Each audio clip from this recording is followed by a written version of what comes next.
मलाई पत्रकार मन नपरेको अनि तिम्रो चाहिँ आमा होइन भनेको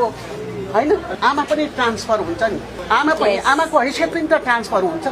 त्यो व्यक्तिले ज्यादै ब्याकबाइटिङ र मेरो यति बेइज्जती गरेछ नि त्यो व्यक्तिले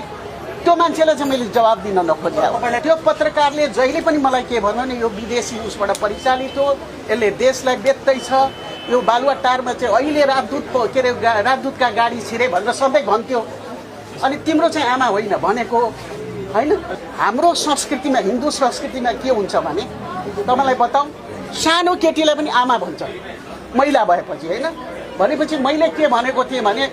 जब बालेनजीको शपथमा अब आजदेखि म मेरो दर्जा उत्रियो यो भएर पो उहाँ चाहिँ रिसाउनु भएको रहेछ मलाई आमा सम्मान नभन्न भनेर भन्नु भएको रहेछ हामी नेपाली पनि खाली शङ्का गर्छौँ के उहाँले चाहिँ अब आफ्ना साथी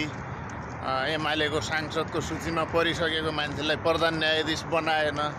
अनि आफ्ना नियुक्त गरेका आफ्ना प्यारा मान्छेहरूको पद खोसियो भनेर हाम्रो पूर्व प्रधानमन्त्री सुशीला आमाले चाहिँ आक्रोश पोखिन् भनेर खाली शङ्का गऱ्यौँ खासमा कुरो चाहिँ यो ब्याकबाइट गर्ने पत्रकारले पहिल्यैदेखि चाहिँ उहाँलाई ब्याकबाइट गर्दै आएको रहेछ उहाँदेखि पो रिसिनु भएको रहेछ ल जे होस् आफ्नो स्पष्टीकरण दिनुभयो ल